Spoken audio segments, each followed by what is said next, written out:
Hello everyone, welcome to this video and I'll dive right in. So my purpose for today is to understand the root cause of people pleasing. So by the end of this video, I want to make sure that you really are clear why you are, if you're the one doing this, why you are actually doing the people pleasing. What benefit there's a psychological benefit that is still worth even though you consciously hate it, even though you know that you don't feel like doing that fake smile, yet you do it.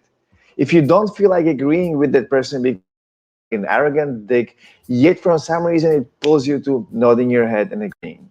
Why, when you can decide and you think that it might be hurtful to agree with the other person, you would still go with it, okay?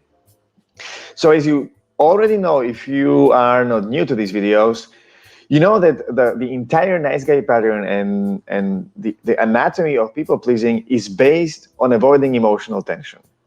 What nice guy pattern says is that the moment the emotional tension raises and you feel this discomfort, the physical discomfort, because there is some awkwardness present, maybe you don't know what to say when you're on a date with a girl, or maybe you have this unbearable feeling that you are responsible for the pain that the other person is going through, despite intellectually you know it's not the case. All these are causing emotional tension. And when the emotional tension reaches a certain threshold, which feels too uncomfortable for you, then what's going to happen is that you immediately switch into this mode of, agreeing with people despite what you feel, saying yes to ideas that you don't want to say yes, right? Or you have an intention that you wanna pursue, whether it's a business meeting or you have a sales presentation. You have simply intention that you want to achieve a goal, but when the threshold of emotional tension is reached, you just let it go.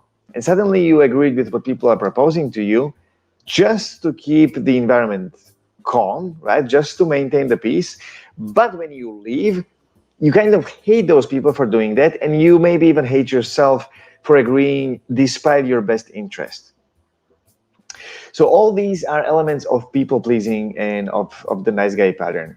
And now,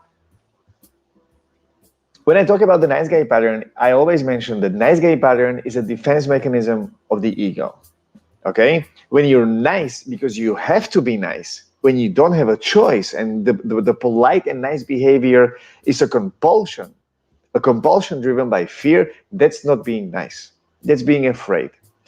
And it's not a pleasurable feeling, right? The genuine niceness, the genuine kindness comes from the inside. And it's just a natural, on a behavioral level, it's just a natural extension of how you feel.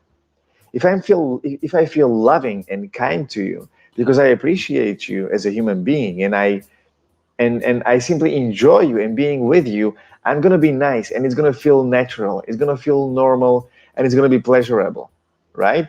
But if I am nice because I have to be, then I'm being nice out of fear.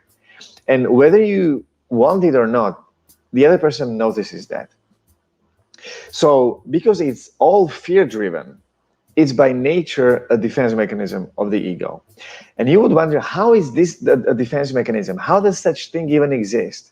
How do I create such thing when I'm a child, right? And here is the answer.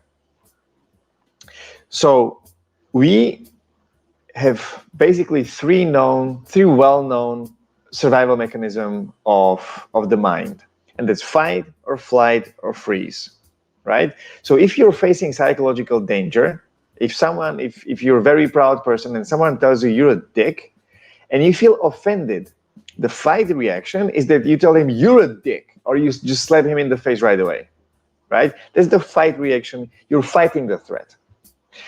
When the flight reaction, when you know that you cannot win over the threat, what's going to happen is that you just leave. You run away from the threat so that you feel safe. That's how you ensure safety. In the first case, you beat the crap out of the danger. In the second case, you maintain the safety by running away from the danger. The freeze reaction is really about completely not moving so that the enemy either doesn't see you or they think you're dead and you're not even worth attacking anymore. That's the freeze reaction. But the question is, if you're a child, or if you simply go through life and you believe that you cannot fight because you're not stronger, you cannot fight either because there is nowhere to run, right? Especially if the oppressors is someone from the family, and you also cannot freeze because even if you freeze, nothing happens. You still have to face the discomfort. Then you have to find something out. Then you have to create something else. And here is what happens with the fourth reaction. And the fourth reaction is fawning, the fawn reaction. And the fawn reaction is actually quite simple. And it really says, if I cannot beat the monster, run away the monster, and hide from the monster, I have to join the monster so that I'm safe. And this means by I can temporarily give the monster what they want just so they leave me alone. And this is literally people pleasing. If I give those people what they want, hopefully they will leave me be. And by leave me be, I mean feeling safe, feeling psychologically safe, and feeling loved. And what better way to do this, generally now speaking about nice guy pattern, what better way to do this than being nice and being polite? When I'm nice and when I'm polite, I can't screw anything up, right? Everyone wants to be happy. We know this. It's intuitive. Who doesn't want to be happy? Some people believe that they want to be successful first, or they want to achieve their goals first and then be happy.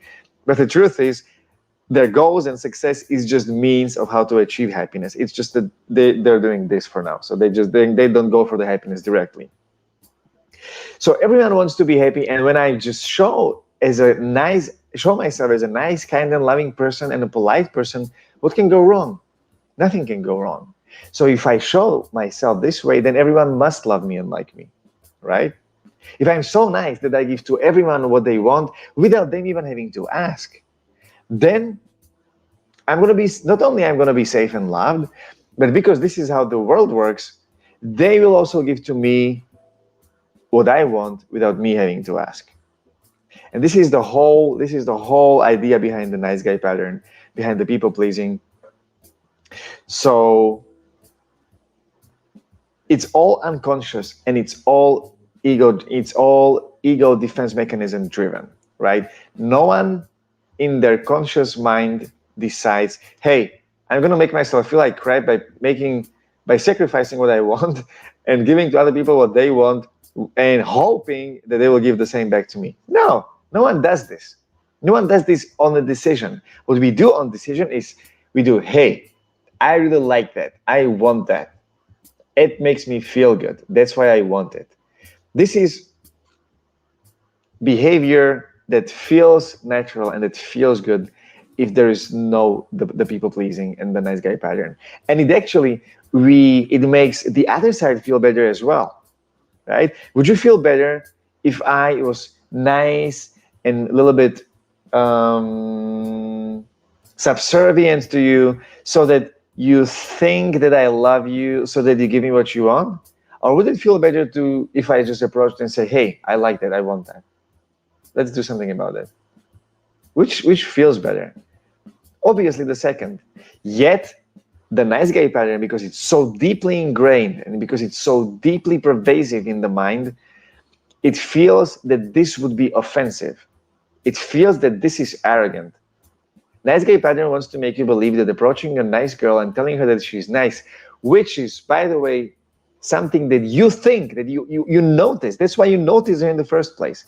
Nice guy is going to make you believe that approaching her and telling her, hey, I saw you from there and I think you're a beautiful, beautiful woman.